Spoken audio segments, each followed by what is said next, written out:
É possível eu estar em Deus sem estar no ministério? Não. Obrigada. Desculpa, Xuxa, sua resposta. Porque isso é um pensamento comum hoje. O que eu mais ouvi nesses últimos meses foi meio que isso. Tipo, não, tá tudo bem, mas eu não quero desenvolver meu ministério. Inclusive, hoje eu tava falando com ele sobre isso, do livro que eu tô lendo, Subirada. Ele fala sobre isso. Tava falando sobre essa ideia que a gente tem de que a gente pode servir a Deus sem servir no reino. Isso. É impossível.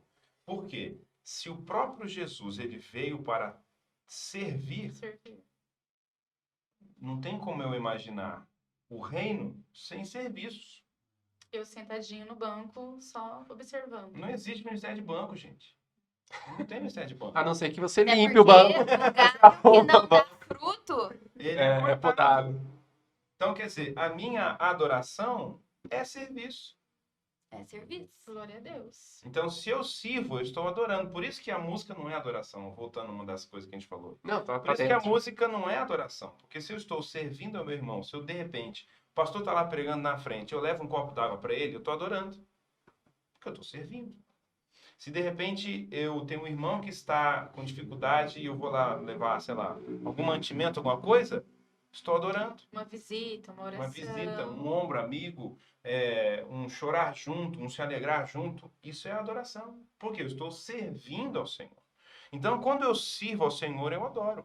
Agora, o problema é que eu acho que o fato de estar na igreja me dá, então, uma carta de alforria para dizer, estou em Deus. Mentira. Tipo, fiz minha parte. Check. Exatamente. Mentira. O fato de eu estar na igreja me deve me impulsionar a realizar algo. Porque se eu estou na igreja e não estou realizando nada, eu não estou em adoração. E para que eu adore a Deus, eu preciso conhecer. É tudo uma Tudo coisa tá ligado. puxa a outra. Ou seja, se eu não conheço Deus, eu não consigo adorá-lo. Logo vai entrar num simples assunto hoje. Quantos da igreja hoje conhecem a Bíblia?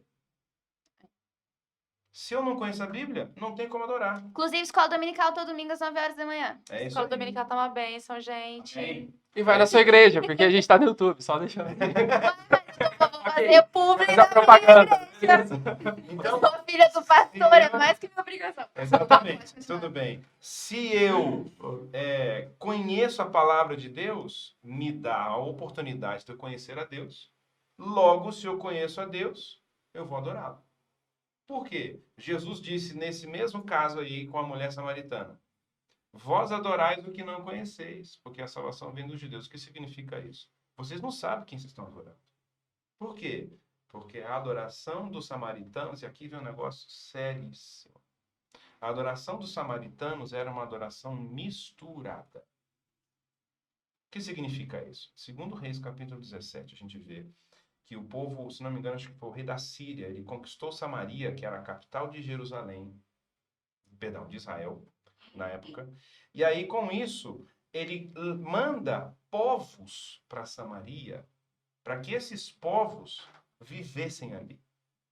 E dissolvessem. E dissolvessem a sua própria cultura. Então, o que os samaritanos faziam? Eles adoravam um deus assírio, eles adoravam um deus fulano de tal, adoravam o deus fulano de tal, adorava ao Yahvé, adorava... Ou seja, essa mistura, esse sincretismo na adoração era o que eles viviam, que eles estavam acostumados.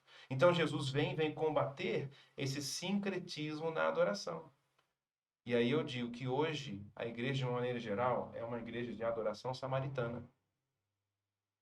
Porque a gente tem um sincretismo na nossa adoração gigantesco. Porque a gente adora a Deus observando as nossas necessidades. Eu não tenho que adorar a Deus por causa das minhas necessidades. Eu tenho que adorar a Deus porque eu amo. Não porque eu quero que Ele faça algo para mim. Eu reconheço Porque ele é, né? Exatamente. Ou seja, eu não vou dizer que Ele, Senhor, Tu és bom porque eu quero que Ele seja bom para mim. Porque ele realmente é bom. Porque Ele é bom. E pronto. Se de repente Ele não fizer aquilo que eu quero, amém também. É porque ele é bom. Porque Ele é bom.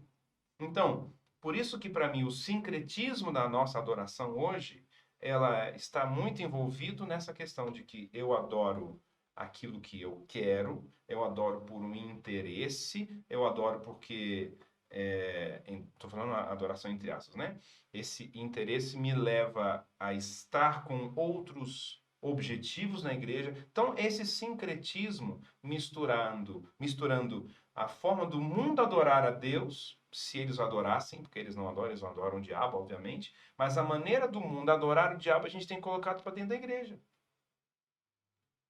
Isso me faz lembrar, por exemplo, quando o povo filisteu pegou a Arca da Aliança, pôs lá no templo do deus Dagon, aí começou a dar peste, não sei o que, não, vamos levar essa arca embora, porque essa arca aqui está trazendo essa peste para nós aqui. O que eles fizeram?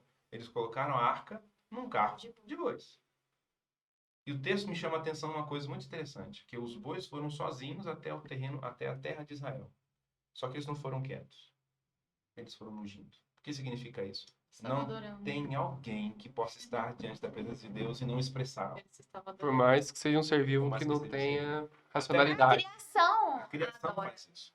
Só que aí, quando Davi pega a Arca da Aliança, Ele faz igual. só que tem um detalhe diferente. Ele faz igual aos filisteus. Colocou no carro de boi. Aham. Só que em vez dele colocar os bois, ele colocou bois novos, só que ele colocou homens em cima dos bois. Os bois não adoraram. Como é sensível. O homem estava lá. Eu sou o homem aqui, eu vou levar esse carro de boi aqui. Porque aquele carro de boi filisteu, eles foram sozinhos. Né? Agora, ele coloca dois. E dois morreu. E um desses dois morreu depois. Que era quem? Que era o texto que tava aqui. Que era o texto, estava aqui. E era Uzá. Verdade. Era o Zá. E o que Uzá fez? Perdão, Uzá era filho de quem? Uzá era filho de um cara chamado Abinadab, da qual a Arca da Aliança ficou 20 anos na casa e não fez diferença alguma. Não deu frutos. Ou seja, eu posso estar diante da presença de Deus e não dar frutos. Posso estar diante da presença de Deus e não adorá-lo. Posso estar diante da presença de Deus e não escutá-lo. Assim como aconteceu com Samuel. E isso, para mim, é que é o sincretismo. Por isso que é uma adoração samaritana. Não do lado do bom samaritano, é o lado do mau samaritano. Nesse sentido, desse sincretismo de adoração. Isso é seríssimo. Seríssimo. E é um assunto muito profundo que vale outro podcast. Verdade. Vamos fazer um semanal. Manda essa Esse é um pergunta. dos temas de aula que eu coloco no curso lá. Ministrando Muito, terceira. muito Legal, legal, legal. Acesse o site aí, depois eu coloco na descrição Isso aí, por favor. para você poder acessar. Passada, choca. Não, Irmãos, é uma aula. é muito interessante, tipo assim, ó, você tá com a arca na sua casa e não dá frutos. Para aquela Não época, transforma. aquilo é muita coisa. Entendeu? Aquilo era a própria É- presença de Deus. Não, a presença de Deus não é igual hoje. Assim, aquilo representava. Tanto que quando tava na tenda, era só o sacerdote que Só entrava, ele. não era? Uma vez por ano, diante da arca, podendo morrer com o sininho na roupa É. e tudo. E a causa de não dar frutos, sincretismo. Sincretismo religioso. Você olhar para suas necessidades, não para Deus. Ou seja, o foco da minha adoração não é o próprio Deus, sou eu mesmo. Sim. E as minhas. E aí As minhas vamos imaginar, vaidades. dos cânticos hoje, que é o assunto que eu também falo no curso. Quantos cânticos falam eu? É difícil achar. É Mas difícil. Aquilo que a gente já conversou bastante. Quantos cânticos falam do eu? E a gente usa esses cânticos como cânticos de adoração. Emoção. Bom, Quê?